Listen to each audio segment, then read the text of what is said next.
What if the baby you saved by accident turned out to belong to a billionaire mother who wasn't just grateful but came back for you?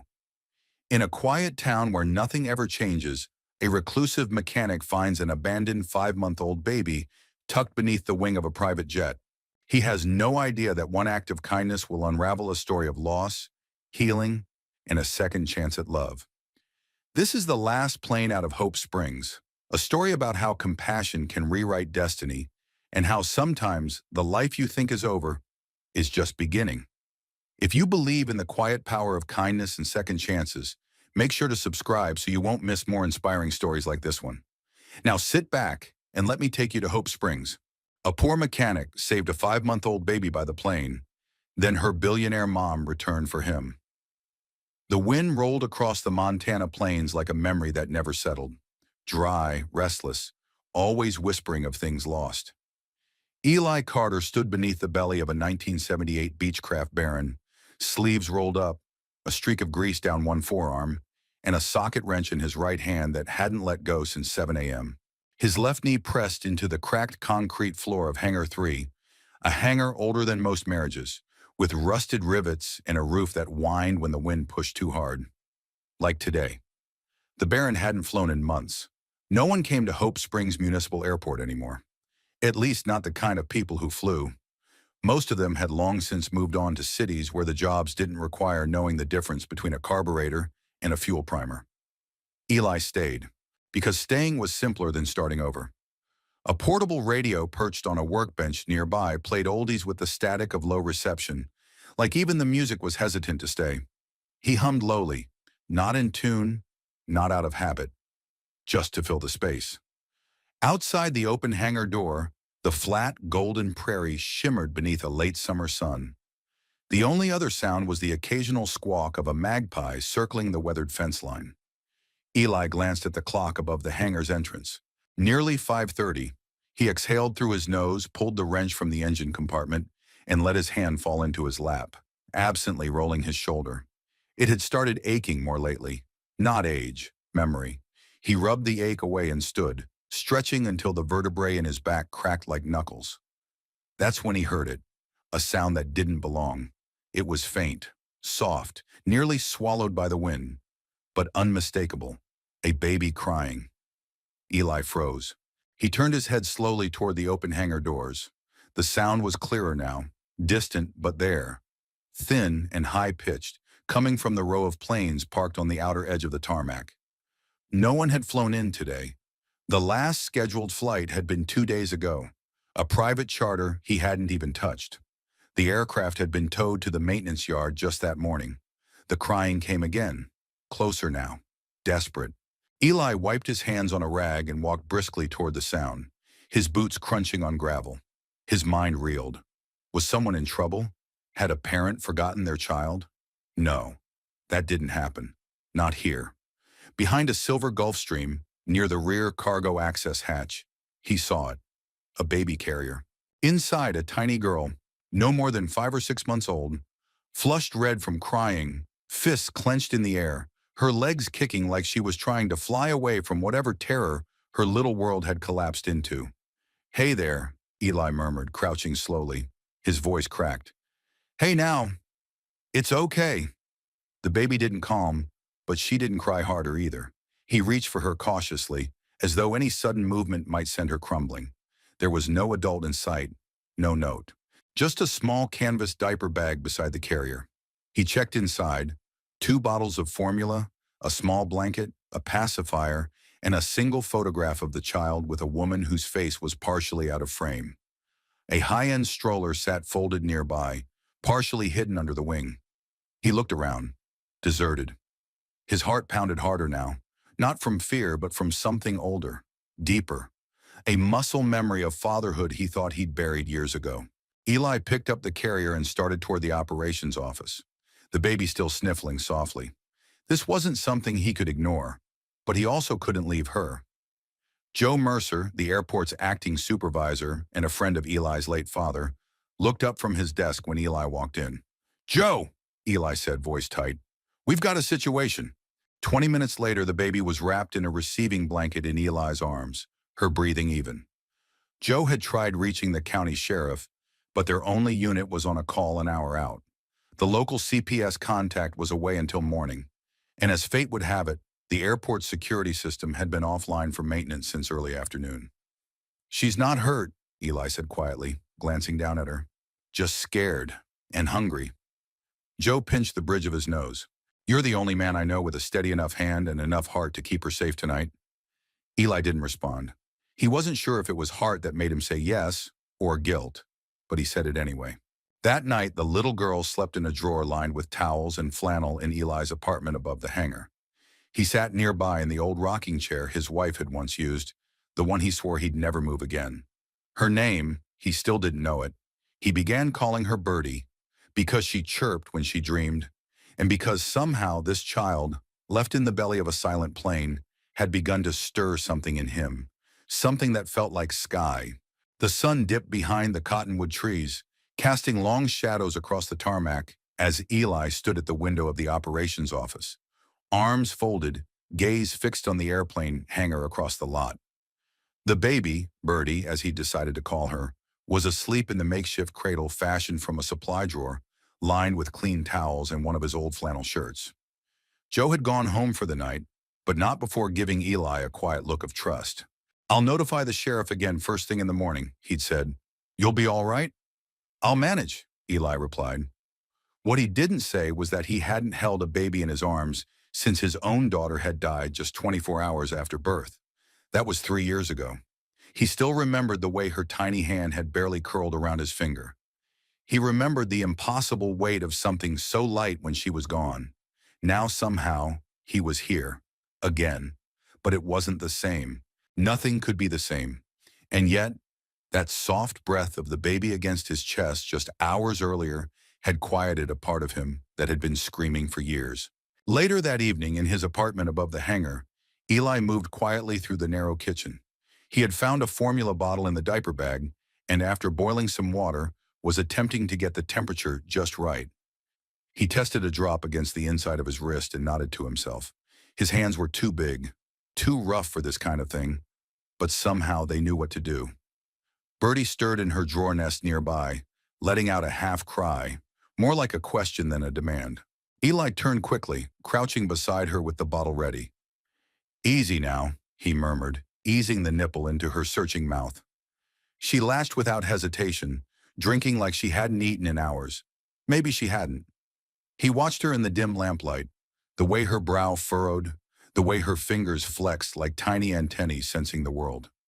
Something about her quieted the hangar, softened the harsh edges of the world outside.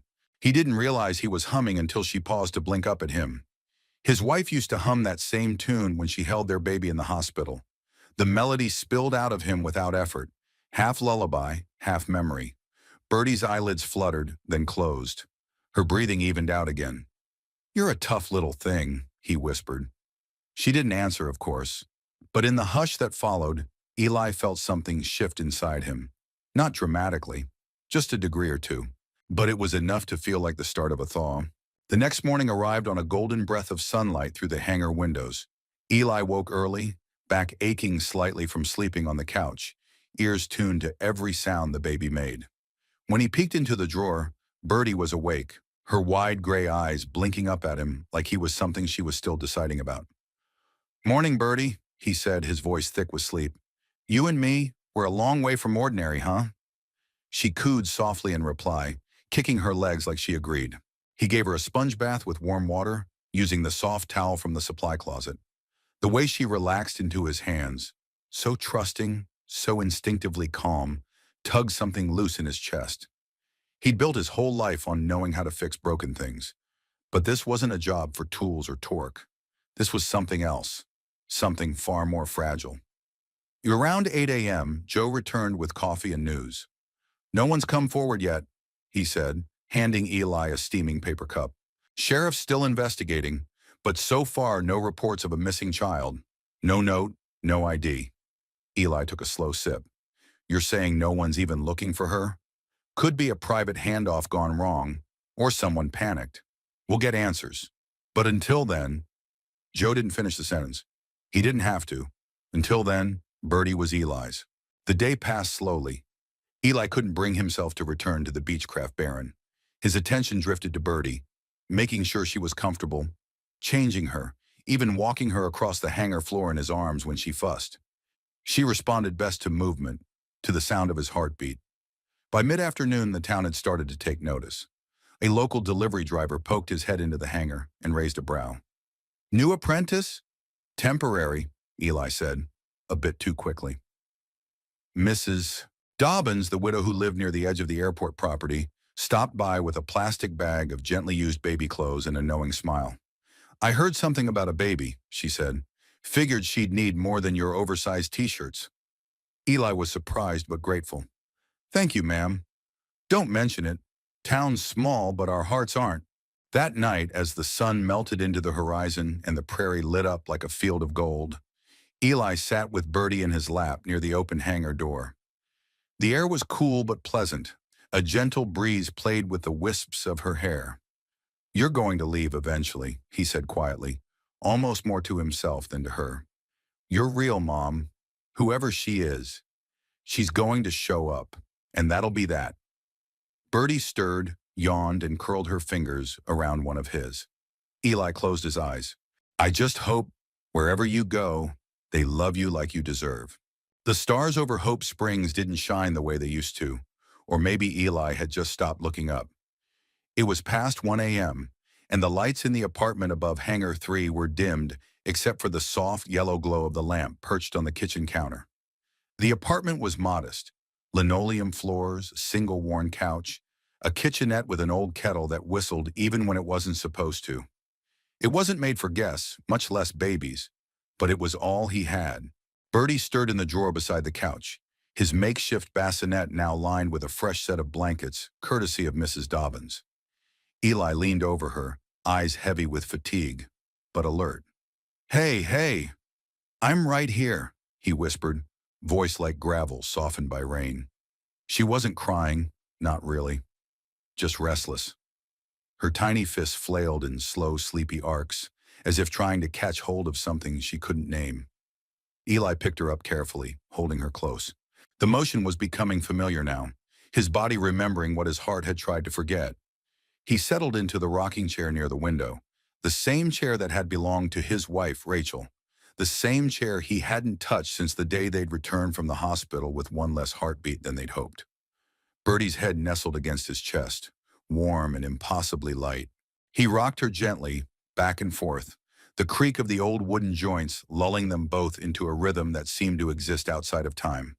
His hand moved instinctively to the back of her head, cradling her like he had once cradled dreams.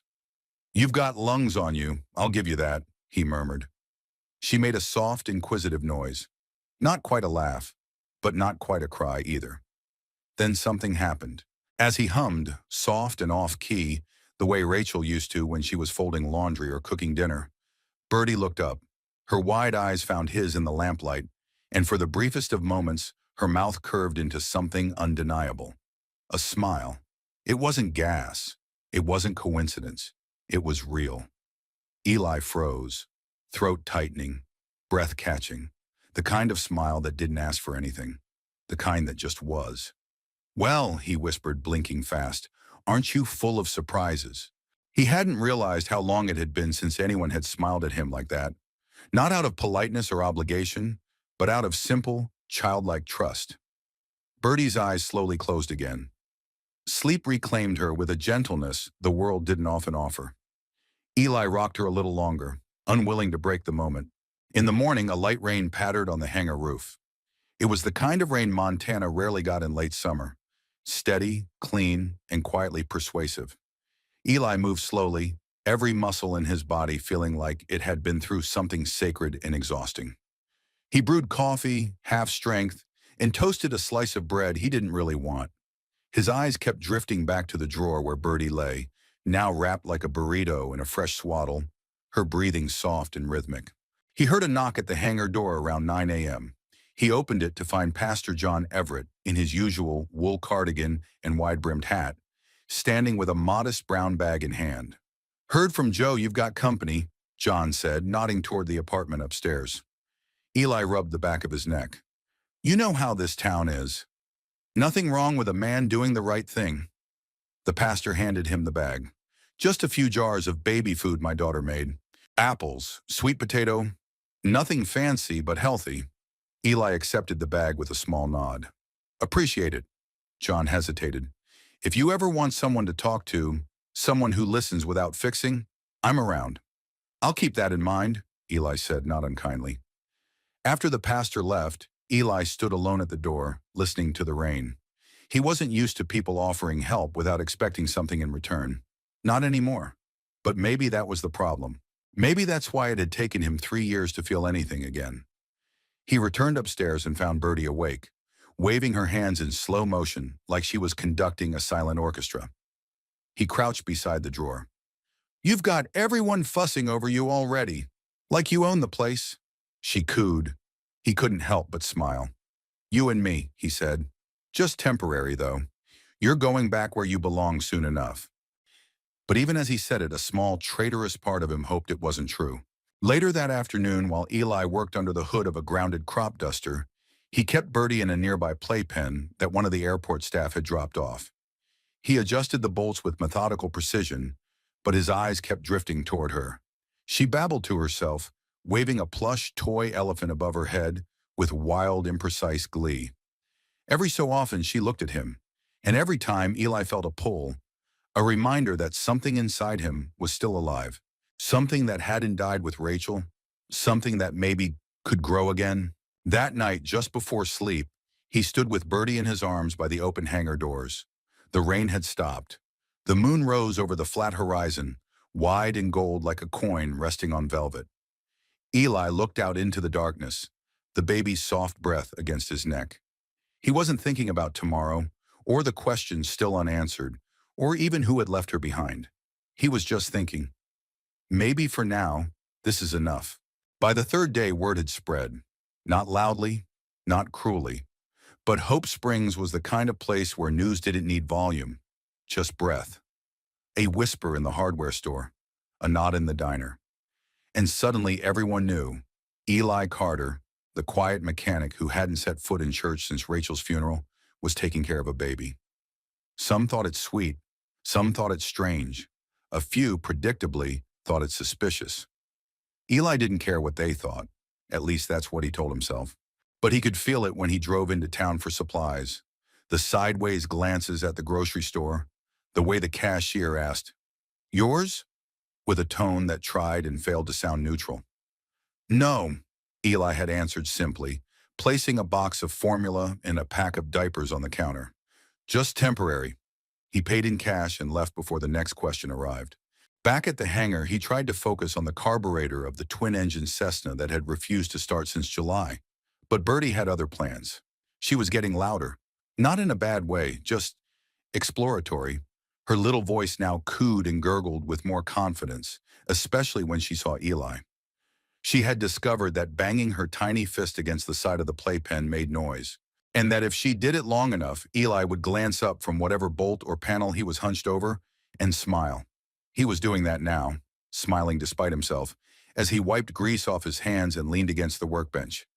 "Getting pushy, huh?" he said. She blew a spit bubble in response. That afternoon, as the sun began to dip toward the hills, the hangar door creaked open, and a figure stepped inside. Eli looked up, instinctively shifting to block Bertie from view. It was Trudy Mathers, who ran the town's small daycare center and had known Eli since he was a kid. "I figured I'd stop by," she said, adjusting her purse strap. "Heard you've got a little guest." Eli nodded cautiously. "Just until the sheriff figures things out." Trudy's gaze shifted toward the playpen. Bertie let out a delighted squeal, utterly unbothered by the stranger. "She looks well taken care of," Trudy said after a pause. "I'm doing what I can." "I'm not here to judge, Eli. You know that. I just wanted to check in. You're not exactly set up for this sort of thing." "I didn't plan on it. No one ever does." She stepped closer, voice softening. "If you need help, real help, there are folks who can assist. I know it's not easy, doing this alone." "I'm not alone," he said, more defensively than he meant. Trudy gave him a long, searching look. "All right," she said gently. "Just know you're not being watched for mistakes. People are curious, but mostly they care. With that, she reached into her purse and pulled out a soft pink beanie, hand-knitted and small enough to fit a grapefruit. She handed it over without ceremony. "Montana nights are getting cooler," she said, "and that little one's ears are like paper." Eli took it, swallowed hard, and gave a single tight nod. "Thanks, Trudy." She smiled and left without another word. That night, as the baby slept in her drawer nest, wrapped in one of his old flannel shirts, Eli sat on the edge of the bed, staring at the beanie in his hand. The yarn was soft, the stitches neat and practiced. Someone had made this with love, or at least with care. He hadn't asked for help, but help had come anyway. That unsettled him more than the stares, because deep down, he knew he was beginning to hope again. And hope was dangerous. The next morning, Joe walked into the hangar with a folder and a look Eli didn't like. "Anything?" Eli asked, holding Bertie in one arm as she tried to chew on the collar of his shirt. Joe sighed. "Still nothing? No reports of a missing child. No one's come forward. It's like she dropped out of the sky." Eli's stomach twisted. "What's the plan?" "For now, sheriff's going to file paperwork with the county, temporary guardianship while they investigate. You'll be listed as emergency caretaker." "Is that even legal?" Joe shrugged. "It's Montana. It's small-town common sense. You're the only one she trusts, and frankly, the only one who's shown up." Eli looked down at Bertie, who blinked up at him with sleepy defiance. "And if someone does come forward," he asked, "then the process starts. DNA test, verification, the usual." Eli nodded slowly. "But until then, she stays." Joe patted his shoulder. "Until then, she stays." That evening, as twilight wrapped the plains in lavender light, Eli took Bertie out for a walk around the tarmac. She was snug in the sling Mrs. Dobbins had dropped off earlier that day, her cheek pressed against his chest. The hangar lights flickered on behind them, casting long shadows. The world smelled like dry grass and jet fuel, familiar and strange all at once. As they passed the silver Gulf Stream where Bertie had first been found, Eli paused. He didn't know who had left her there. He didn't know why. And part of him still resented that someone could abandon a child so easily. But another part of him, the part waking up slowly, painfully, was grateful. Because whoever had left her had given him something he didn't know he still had room for. A reason to feel again. A reason to stay. The sky was the color of pewter, low and heavy, threatening a storm that couldn't quite make up its mind. Eli stood under the wing of the Gulf Stream, tightening a bolt with more force than necessary. Bertie was sleeping inside the hangar in her crib-turned drawer, her breast steady, a pink beanie pulled low over her ears. She had started sleeping longer at night, 3, sometimes 4 hours at a time, which meant Eli could finally think again. But thinking was dangerous. It brought him too close to questions that had no answers. Who was she? Why had no one come forward? And why, despite every logical reason not to, was he already dreading the day someone finally did? The wind shifted. He heard the crunch of tires on gravel before he saw the vehicle. A black SUV with government plates slowed near the front of the hangar, the engine purring like a caged animal. It was sleek, out of place, too clean for Hope Springs, the kind of car that didn't belong on a tarmac covered in prairie dust. Eli stepped out from behind the jet and watched as the passenger door opened. The woman who stepped out was tall and striking, though she wore fatigue like armor. Her dark hair was pulled into a low, efficient bun. She wore simple jeans, boots that had seen wear, and a long navy coat dusted with travel. Her face, even behind oversized sunglasses, betrayed something fractured, like a porcelain cup someone had glued back together too quickly. She looked around as if she didn't quite trust the sky. Then her eyes landed on him. "Are you Eli Carter?" she asked, her voice low, guarded. "I am," he said, wary but steady. She stepped closer, removing her glasses. Her eyes, gray, sharp, and rimmed with exhaustion, studied him like a puzzle she didn't want to solve. "I think you have my daughter." Inside the hangar, silence took on a new shape. Bertie was in her drawer cradle, fingers twitching in a dream.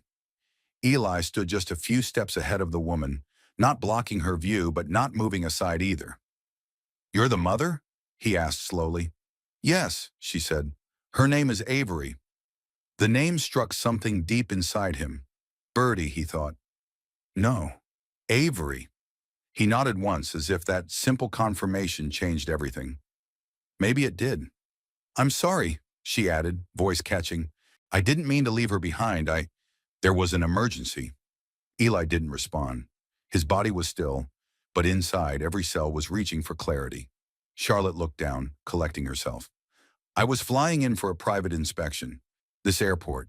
My company is looking to acquire the land for redevelopment. I brought Avery because my nanny canceled last minute. I had a trusted assistant on board, or so I thought. Her fingers curled into fists at her sides. After we landed, I left the plane briefly to meet with a local official. When I returned, the assistant was gone. The plane had been moved. The baby was gone. Her voice broke, not dramatically, but like something brittle snapping under pressure. I called the police. They said she might be in temporary care. But no one called me. No one told me she was with... She looked at Eli again, and this time something softened in her tone. You. Eli nodded slowly.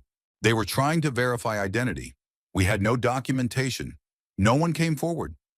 Charlotte moved past him carefully, her eyes locked on the child in the drawer.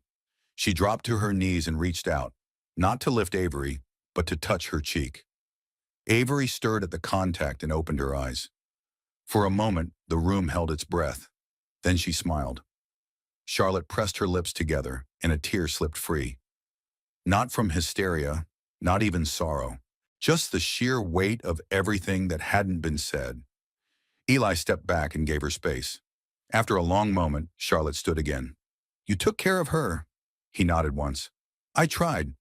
She looks calm, healthy, like someone's been singing to her. I hum, mostly out of habit. Her eyes met his. Thank you. He didn't know how to respond, so he simply said, She's a good kid. A pause settled between them, thick but not uncomfortable. Eli could see the questions rising in her eyes. Who are you? Why are you here? Why did you stay? Instead, she asked none of them. Do you have a minute? She said instead. I'd like to talk. Not about legal stuff. Just talk. They sat at the folding table in the corner of the hangar, mugs of gas station coffee between them. Avery remained sleeping under the warm glow of a work lamp.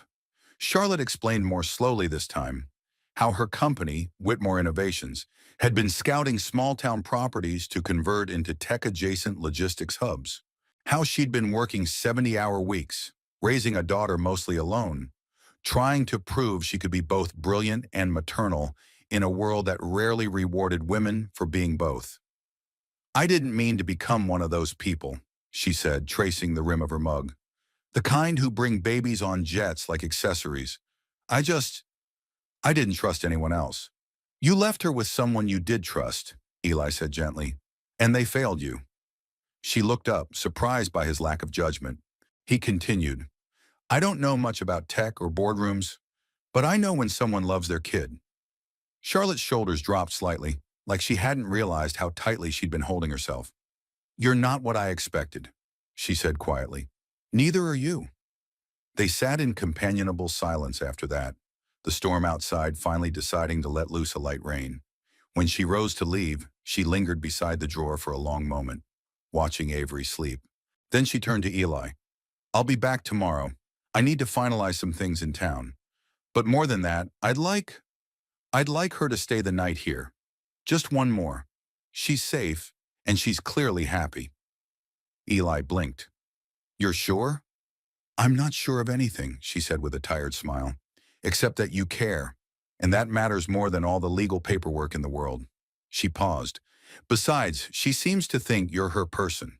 He didn't know what to say, so he nodded, and she left. The name Avery echoed softly in Eli's mind, long after Charlotte had driven away. He sat beside the drawer where the baby slept, watching her tiny chest rise and fall in the rhythm of deep, innocent sleep. Birdie had suited her somehow, wild and delicate, light and unpredictable. But now he knew her name. Avery. It was strong, gentle, like wind that could lift you or knock you flat.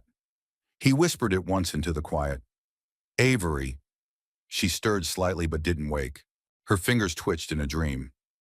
Eli leaned back against the wall, arms folded loosely across his chest. It had been years since his world had shifted in the span of a single day. The last time it had shattered. This time, he wasn't sure what to call it, only that something had cracked open, and this time light was getting in. The next morning, Charlotte returned. No security detail, no assistant. Just her, jeans, boots, a soft gray sweater that made her look like someone who had finally given herself permission to breathe. She walked into the hangar like she'd done it 100 times before, carrying a tote bag and a small bouquet of sunflowers. I didn't know what babies actually need, she said with a half laugh, so I brought flowers and snacks. One of those is for you. Eli raised an eyebrow. Not much of a flower guy. Good, she said. I brought the flowers for her. The snacks are for you. He took the bag with a nod of thanks. Inside, a thermos of strong coffee, a banana, and a cinnamon muffin that still felt warm. He wasn't used to being thought of like someone worth packing for. Charlotte bent down and scooped Avery up from her drawer crib with practiced hands, then paused. She doesn't cry when I hold her anymore, she said softly. That used to be a regular thing. She's had practice, Eli said. Lots of hours being held. She smells like jet fuel and sawdust. He smiled. Yeah, that'd be me. Charlotte sat down on the low bench near the workbench. Avery perched on her lap like a soft, curious owl. Can I ask you something? She said after a while. Sure. Why didn't you call the news or post about it online? You could have gone viral in a day. Mechanic saves abandoned baby at rural airport. People eat that stuff up. Eli shrugged. Didn't feel like my story to tell. Charlotte looked at him as if she wasn't sure whether to laugh or cry. Do you always think like that? Mostly just when it matters. She nodded, biting her bottom lip. Then quietly, thank you. They didn't speak for a while after that, but it wasn't silence. It was something softer, like rest. Later, Eli showed her the inner workings of the Beechcraft Baron he'd been refurbishing. She asked surprisingly good questions. At one point, she leaned against the metal fuselage and said, You know, I always thought planes were sterile, cold, but this feels almost living. They are, Eli said. At least the ones that still fly. You treat them right, they return the favor. Charlotte looked at him with something like admiration. You talk about machines the way I talk about code. You build software? I build everything, she said, not bragging, just stating fact. Design, architecture, security protocols, user experience. It's like sculpting, except the tools change every 6 months and everyone's mad all the time. Eli smiled. Sounds awful. She grinned. It is, but I love it. There was a moment, fleeting but potent, where neither of them looked away. Then Avery babbled from her stroller, and the spell broke. That afternoon, Charlotte joined him at the folding table for lunch. They ate leftover stew from Joe's thermos, shared crackers, and watched as Avery tried valiantly to wriggle free from her blanket. Charlotte leaned forward, resting her chin on her palm. You know what I realized this morning? What's that? I haven't been in one place this long in nearly 6 years, not since Avery's father left. Eli's eyes flicked toward her, but he said nothing. I thought I needed motion to matter, she continued. Deals, deadlines, airports, cities. The noise proved I was doing something important. And now? She looked toward Avery. Now I'm not so sure. Eli didn't speak. He just passed her a napkin when a tear slipped down her cheek. By early evening, Charlotte was helping clean up the hangar. She insisted on sweeping, though Eli tried to convince her otherwise. At one point, she paused and looked at a framed photo hanging just inside the tool shed. A woman with dark curls and a wide smile, standing beside a much younger Eli in uniform. Your wife? She asked gently. He nodded. Rachel. She passed 3 years ago. I'm sorry. She would have liked you, he said without thinking. Charlotte blinked. That's, kind. She didn't say much either, but she noticed everything. A silence passed between them, thicker now but not uncomfortable. I should go, Charlotte said finally. Avery's due for a real nap, and I promised myself I wouldn't let her sleep in a drawer for more than 2 nights. Eli chuckled. Fair. She scooped up her daughter and turned toward the door, but before stepping out, she glanced back. I'll be by tomorrow, if that's all right. Sure, Eli said. If you bring more muffins. She smiled. Deal. That night, the hangar felt quieter, but not empty. Eli sat by the window with the thermos she'd left behind, still half full. He watched the stars blink to life one by one, like a slow revelation. He didn't know what Charlotte's visit had meant. He just knew he wanted it to happen again. And that, for the first time in a long, long while, was enough. Mornings came early in Hope Springs, not because the sun was impatient, but because the town woke slowly, like a man learning how to love again. Eli stood at the workbench, pouring fresh motor oil into a tin-stained container, while the radio played a Hank Williams ballad low enough not to wake the baby. The hangar smelled of dust, grease, and now, subtly, cinnamon, a scent that had lingered ever since Charlotte started showing up with breakfast. She arrived again just past 7:30, wearing a denim jacket over a flannel shirt, her hair tied back in a way that made her look less like a tech mogul and more like someone who belonged here. She carried 2 paper bags and a hopeful expression. "I brought coffee," she said, holding one out like an offering. "And muffins, of course." "You're setting a dangerous precedent," Eli replied, accepting the cup with a half smile. They stood there a moment, sipping quietly, letting the sounds of the hangar fill the space.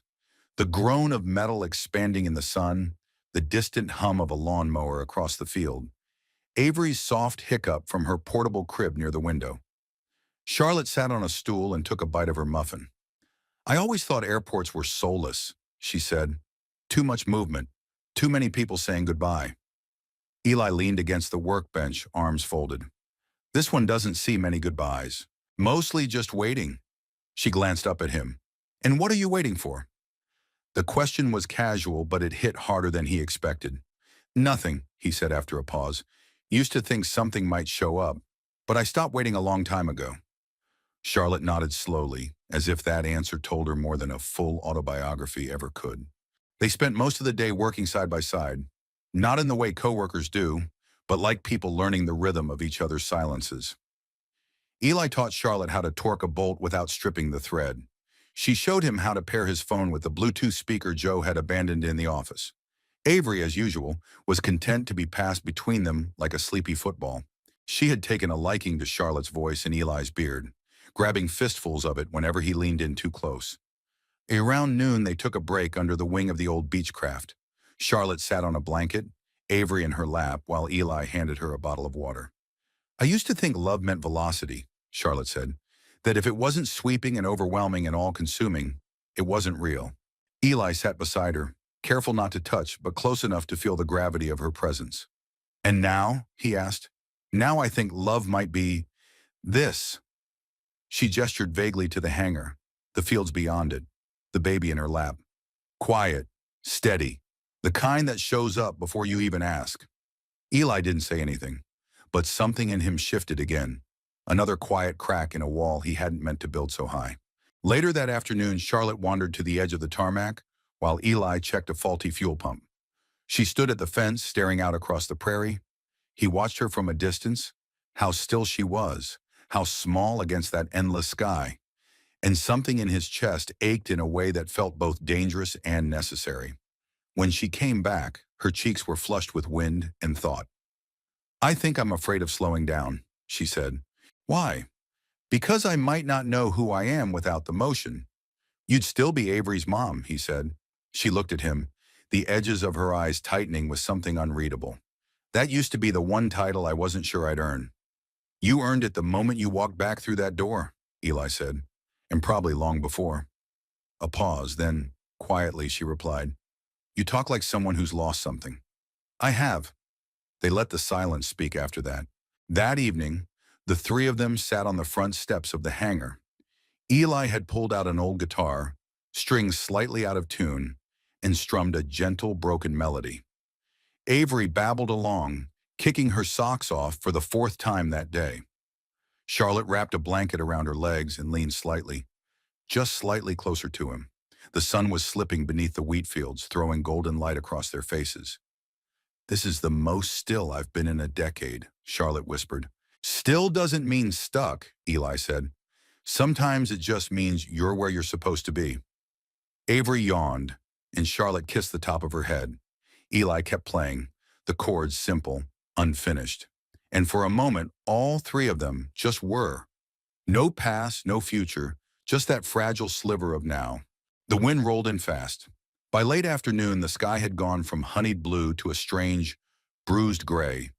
Clouds stacked like angry books over the northern hills. The radio in the hangar crackled with a weather alert, the kind that made locals mutter about summer's temper and head for cover. Eli stood in the doorway, a wrench in his hand, watching dust whip across the tarmac in wild spirals. Behind him, Avery cooed from her bassinet, blissfully unaware of the change in pressure. Charlotte stepped beside him, arms crossed, her brow furrowed as the first sharp gust rattled the hangar's metal siding. She glanced up at the ceiling, then back at Eli. "Should we take her inside?" "You're already inside," he said. "This hangar's older than both of us put together, but it's solid." She gave a tight, unsure nod. "Still doesn't feel like the kind of place I'd pick for a sleepover." Eli looked at her. "You trust me?" Her eyes didn't waver. "Yes." He nodded. "Then you're fine." The wind howled louder. Somewhere outside, a plastic barrel rolled down the gravel lot, clattering like a bad omen. As the storm picked up, Eli pulled down the heavy hangar doors. Rain began to pelt the roof in sudden, chaotic rhythms, thunder low and rolling. The lights flickered once, then steadied. Inside, the air took on a damp chill. He brought out blankets and a camping lantern, placing them near the couch. Charlotte helped settle Avery into a cozy nest of towels and baby quilts. The baby yawned, unfazed, and curled into sleep with the quiet surrender only children could manage. Eli struck a match, lighting the tiny gas stove in the corner that he used for coffee and soup. He poured water into a pot and added 2 packs of instant ramen, 1 chicken, 1 spicy. Charlotte raised an eyebrow as she watched him work. "This is what you eat when there's a tornado outside?" He shrugged. "I was a mechanic in the Air Force. Ramen's practically currency." She smiled, the kind that came with a soft exhale. "I haven't eaten anything this artificial in 10 years. "Well," he said, "tonight's about survival." Gourmet comes after lightning stops trying to make conversation. They sat on the floor across from each other, legs crossed, eating from mismatched bowls. The rain roared above them, but inside it felt like a different world. A bubble of warmth wrapped in thunder. After dinner, Charlotte leaned against an old support beam, a blanket draped across her lap. Eli sat nearby on a tool chest, nursing a 3rd cup of black coffee. "I used to love storms," she said. "What changed?" "I had a miscarriage during one," she said simply. "Before Avery, a flash flood shut down the hospital wing for a few hours. I was stuck in triage, alone. My then husband was in Tokyo." Eli didn't speak. He just looked at her, really looked, not out of pity, but understanding. "People think women forget," she added, "that we just move on. But your body remembers, even if your mind tries not to." He nodded slowly. "My wife died 2 days after giving birth. Preeclampsia. We knew it was risky.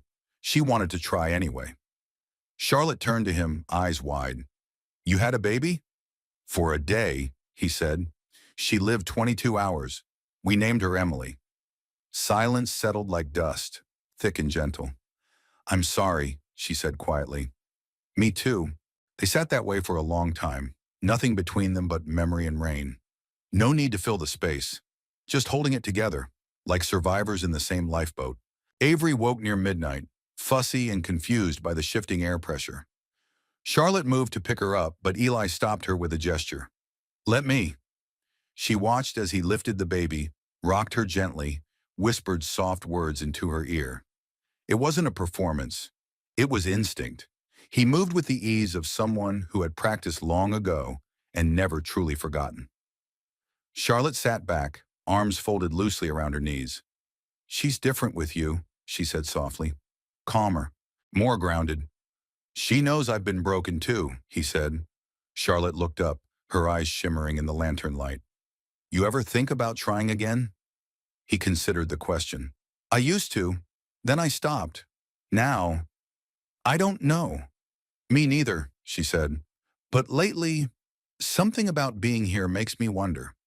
He looked at her, long and quiet. Then Avery hiccuped, and both of them laughed. Eventually, Avery drifted off again, and Eli laid her gently back in her nest. Charlotte stood, stretching, her silhouette tall against the flickering light. "I should get some rest," she said. He nodded. "Take the couch." "You sure?" "I'll take the floor." This isn't my first storm rodeo. She hesitated, then stepped closer. Eli? Yeah, thank you. For the ramen and everything else. He gave a small smile. Anytime. She leaned in, just enough to rest her hand against his chest for a brief second. It wasn't flirtation. It wasn't even intimacy. It was trust. And somehow, in the heart of a storm, that felt like more than enough. The storm passed in the early hours, slipping away like a thief who had taken only what was already broken. By morning, the skies above Hope Springs were soft and apologetic, washed in pale gold, as if to make up for the bruises of the night before. The hangar smelled of rain and machine oil. Somewhere in the distance, a meadowlark sang like nothing had ever gone wrong. Eli was already up, kneeling beside the Beechcraft with a socket wrench in hand, though nothing on the plane needed urgent fixing. Some habits weren't about necessity, they were about control, and after the kind of night they'd had, control felt like something worth pretending to have. Charlotte hadn't come out from the apartment yet. He'd offered her the couch, and she'd taken it, curling beneath a patchwork quilt, like someone unused to warmth. He'd taken the floor by choice, near Avery, who had slept better than either of them. But now the baby was awake, gurgling softly in the cradle, and Charlotte hadn't stirred. Eli stole a glance toward the stairs. He could hear nothing. She emerged a little after 8, wearing the same flannel shirt and jeans from the day before. Her hair pulled up hastily. There were faint creases under her eyes. Nothing dramatic, just signs that she had lived through something. Quietly. She offered him a tight smile as she reached for the coffee pot. "Morning," she said. He nodded. "Morning." That was it. No mention of the night before. No reference to the conversation, the ramen, the hand she'd placed on his chest. It hung in the air like smoke from a candle long blown out. He didn't press. Neither did she. By mid-morning, Charlotte had packed her bag, cleaned the apartment more thoroughly than necessary, and folded every blanket twice. Her movements were efficient, even brisk. Only her eyes gave her away, lingering too long on Avery, flickering toward Eli when she thought he wasn't looking. They sat together for one last coffee on the bench near the hangar doors. The air outside was warm and bright, but something between them had cooled. "I should be getting back," she said, cradling her cup. Eli nodded slowly. "Figured. I've got a meeting in Bozeman, then New York after that." "You'll be gone long?" She hesitated. "Not sure. Maybe a week. Maybe more." He looked down at his hands. They were steady, cleaner than usual, almost like he'd been trying to make a good impression. "I appreciate everything you've done," she said. "For Avery. For me." He nodded again. "You don't have to thank me, Charlotte." "Yes, I do." Her voice caught slightly. "Because no one ever has." There it was again, that thing between them, raw and barely formed. A space where something might grow, if only they had the courage to name it. But neither of them did. She gathered Avery in her arms. The baby reached instinctively toward Eli, babbling a sound that could have been his name, or could have just been a sound. But it landed like a stone in his chest all the same. He walked them to the SUV. The engine purred like it had the first time she'd arrived. Too polished, too ready to leave. Charlotte buckled Avery into the back seat, then paused with the door open. She turned to face him, brushing a loose strand of hair from her face. "I don't know what this was," she said softly, "but I'm glad it happened." He held her gaze. "Me too." A long pause. "If I come back, you'll be welcome." Another pause. "And if I don't?" Eli didn't look away. "Then I'll still be glad you were here." She nodded once, bit her lip, then got in the car. The door shut with a final click. The SUV pulled away in a trail of dust, and Eli stood there long after the sound of tires had faded. The hangar felt larger that afternoon, not just emptier, hollow. Eli went back to work on the Beechcraft, though he found himself replacing bolts that didn't need replacing, rechecking connections that were already fine. The silence wasn't peaceful anymore. It pressed in around him, echoing with laughter that had filled this space just days earlier. By sunset, he sat alone on the front step, guitar in hand, though he didn't play. His fingers traced the strings like memory. He looked out at the horizon where the SUV had vanished. He didn't know what he expected. Maybe a message, a sign, a reason to believe it had meant something more. Instead, he got wind, and the last light of day. That night, Eli pulled out the old box he hadn't touched in years. Inside were photos. Rachel's smile, the sonogram of baby Emily, hospital bracelets, sympathy cards. He sat with it open on his lap for a long time, staring at the life he had once known. Then he added one more thing, the tiny pink beanie Avery had worn, just in case this too was a goodbye. By the following Monday, life at Hope Springs Airport had returned to what it had always been, quiet, mechanical, and slow. The clouds above the runway moved like folded linens, and the morning breeze carried the scent of cut grass from a nearby farm. Inside Hangar 3, Eli Carter stood with his sleeves rolled and his jaw set, replacing the spark plugs on the Cessna that hadn't flown since early spring.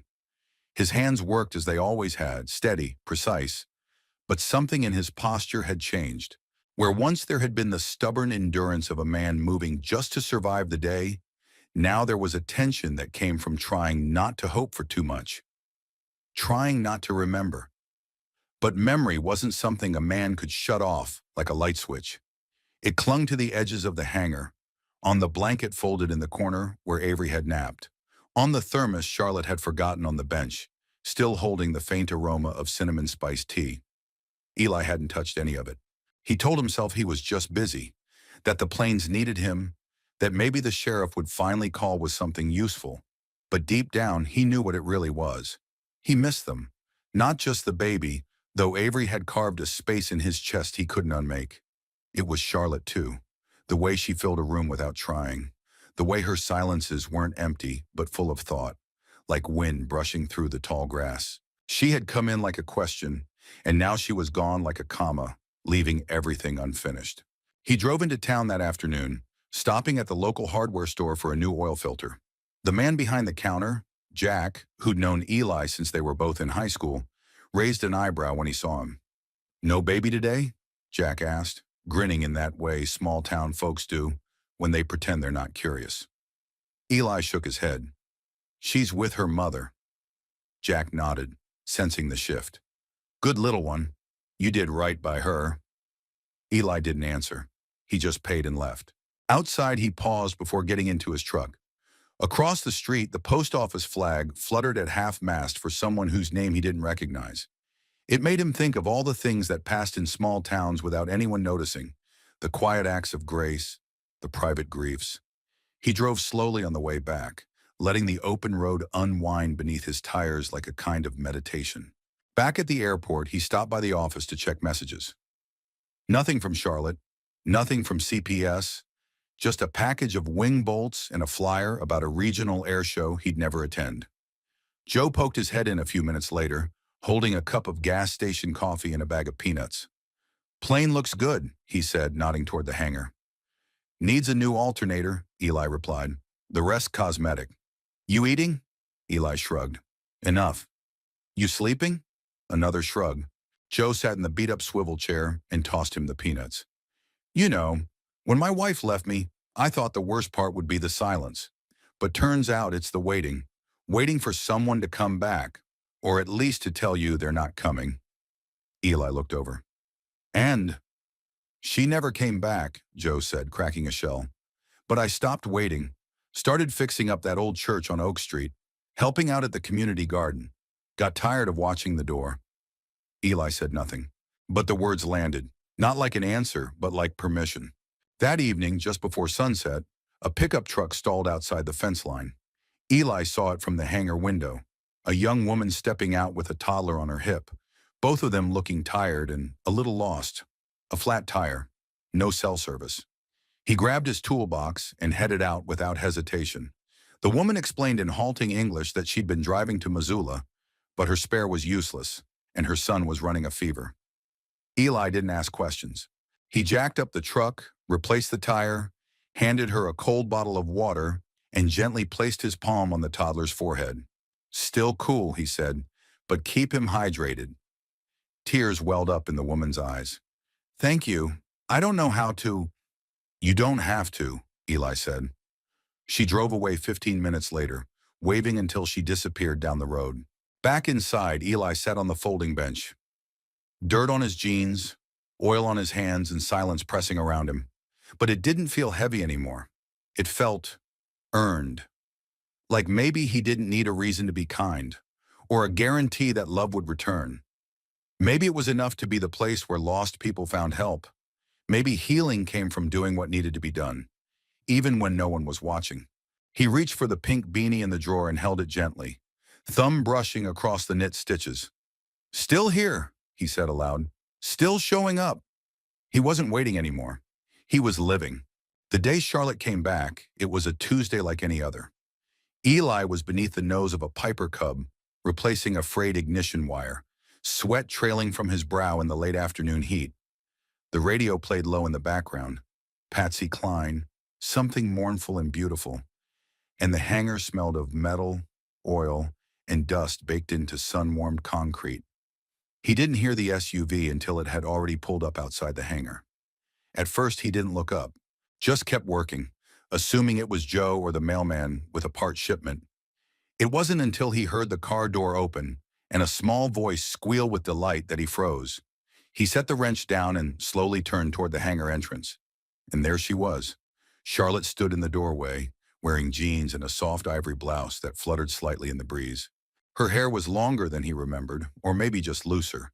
And in her arms was Avery, now a few weeks older, rounder in the cheeks, eyes even brighter than before. Avery saw him and let out a high, delighted babble, squirming in her mother's arms. Eli wiped his hands on a rag, speechless. "Hey," Charlotte said, her voice quiet but steady. He stepped forward, heart thudding. "You came back," he said. "I said I would." There was no drama in it, no apology, no justifications.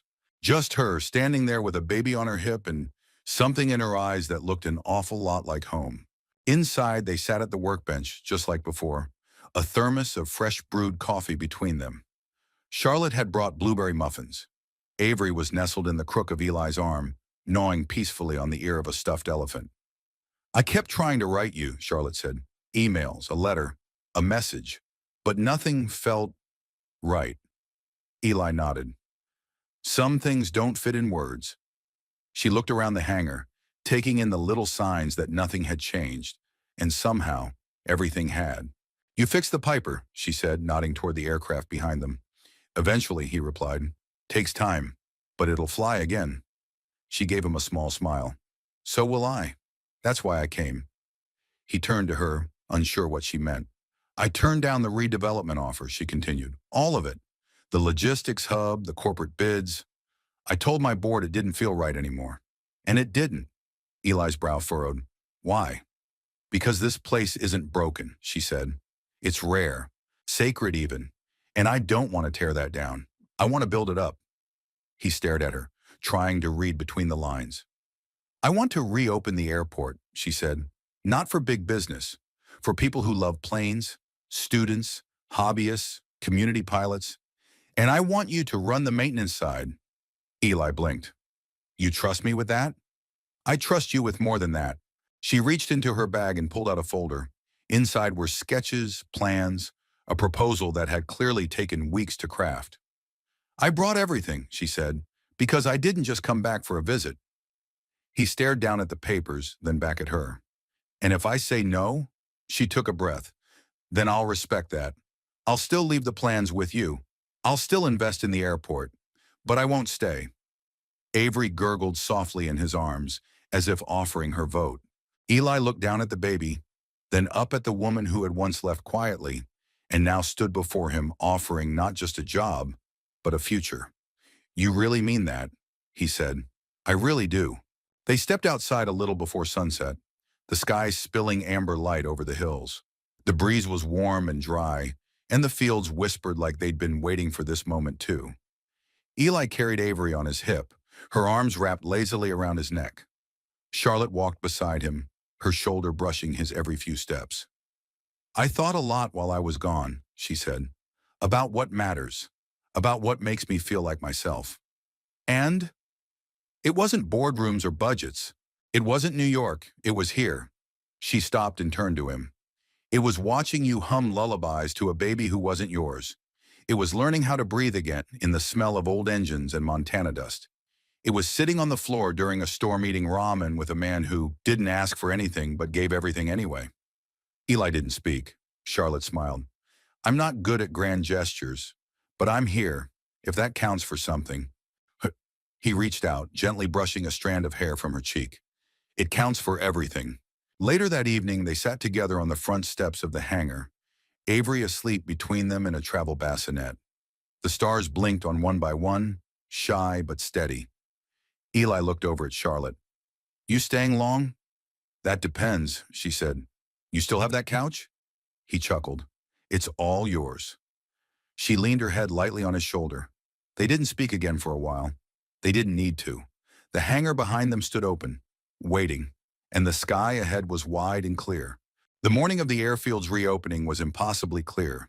Sunlight spilled across the Montana plains in golden ribbons, warming the tin roofs and dew-damp grass. Hope Springs, a town that had grown used to standing still, was stirring again. The rusted fence lines had been mended, the hangars painted, and the runway repaved, not to erase history, but to honor it. Eli stood at the edge of the tarmac, the morning breeze tugging at the collar of his shirt. In his hand was a small clipboard with a checklist he knew by heart, but still reviewed, because some habits were worth keeping. Behind him, laughter echoed from the hangar, Charlotte's soft, musical laugh, and the unmistakable squeal of a baby discovering her own voice. Avery had taken her first steps last week, not alone, but then again, she'd never really had to be. The last few months had passed not with urgency, but with steady rhythm. Charlotte had moved into the apartment above the hangar, not permanently, she insisted, but Eli noticed she hadn't mentioned a return flight to New York in a long while. The airport, once half forgotten, had become a small hub of life again. Students came for weekend flying lessons. Local retirees gathered for morning coffee by the airstrip. The old windsock snapped proudly in the wind, as if waving to a new chapter. Today marked the official reopening, just a soft community event with homemade banners and thermoses of lemonade, but it felt like something bigger. Something earned. Charlotte stepped out of the hangar, carrying Avery on her hip, her hair tied back with one of Rachel's old scarves. She was dressed in jeans and a white button-up shirt, sleeves rolled to the elbows, a smear of baby food on her collarbone she hadn't noticed yet. You ready? She asked, squinting against the sun. Eli nodded. Almost. Avery leaned forward and offered him a slobbery high five, which he accepted with mock solemnity. You in charge of pre-flight checks now? He asked her. Charlotte laughed. She's got your stubbornness. Let's hope that's all she gets. Charlotte stepped closer, brushing her shoulder against his. It wouldn't be the worst thing, you know, growing up with a man like you. He turned toward her slowly. You sure you're okay staying? The city's not exactly around the corner. I have a daughter who sleeps through the night in a hangar, she said. I'm better than okay. They smiled at each other, not the way people do in movies, but the way people do when they've built something out of quiet trust and earned affection. Then came the low, rumbling sound of a small plane circling overhead. Eli shaded his eyes and looked up. They're early. Perfect timing, Charlotte said, stepping back and hoisting Avery higher on her hip. Go meet them. I'll handle the crowd. And he glanced toward the makeshift parking area where cars were already pulling in. Locals, families, a few curious pilots who'd heard about a place where people still fix things with their hands. Eli handed her the clipboard. You're the boss. Not today, she said with a wink. Today you are. As the guests arrived, the old airfield came alive in a way that felt impossible months ago. Children ran between folding chairs, eyes wide at the parked planes. Elderly neighbors swapped stories with returning veterans. And in the middle of it all, Eli moved like he belonged, not as a man in hiding, but as a man who had chosen to stay. The highlight of the day came at noon. Charlotte took the mic, standing on a wooden pallet that served as a stage. She spoke not like a CEO, but like someone who had been changed by the place she stood on. We came here looking for a project, she told the gathered crowd. What we found was a community, and in this hangar, under these wings, we found something rare, a chance to begin again. Applause rippled through the audience, warm and real. She stepped down and walked to Eli, taking his hand in front of everyone, not with spectacle, but with certainty. Then she handed him a small envelope. He opened it carefully. Inside was a certificate, printed on cream cardstock. Flight certification renewal. Elijah Carter. He looked up at her. I made a few calls, she said. It's not too late. Eli stared at the document, then at the runway behind her. The rebuilt airstrip stretched wide and long, gleaming in the afternoon sun. A second chance, as clear as the horizon itself. You really want me to fly again? He asked. I want you to live again, she said. Later, as the sun dropped low and painted the airfield in rose-gold hues, Eli stood in the cockpit of the Beechcraft. Charlotte sat in the back with Avery nestled against her chest, asleep, one small hand clutching the seatbelt like a toy. The engine hummed beneath him, steady and sure. As the plane lifted gently from the runway, the town grew smaller behind them. The mountains ahead glowed in the late light. The sky opened wide. Eli glanced back. Charlotte met his eyes and smiled, then rested her cheek against Avery's head. He faced forward, his hands on the yoke, heart calm. And for the first time in years, he flew, not to escape, not to run, but to rise. Where are you watching from? I'd love to know which part of the world you call home. Drop a comment below and say hi. And if this story touched your heart, don't forget to like, share, and subscribe for more inspiring stories just like this one. Your support helps this channel grow and keeps the stories coming. Thank you so much for watching. Until next time, stay kind, stay hopeful, and take care.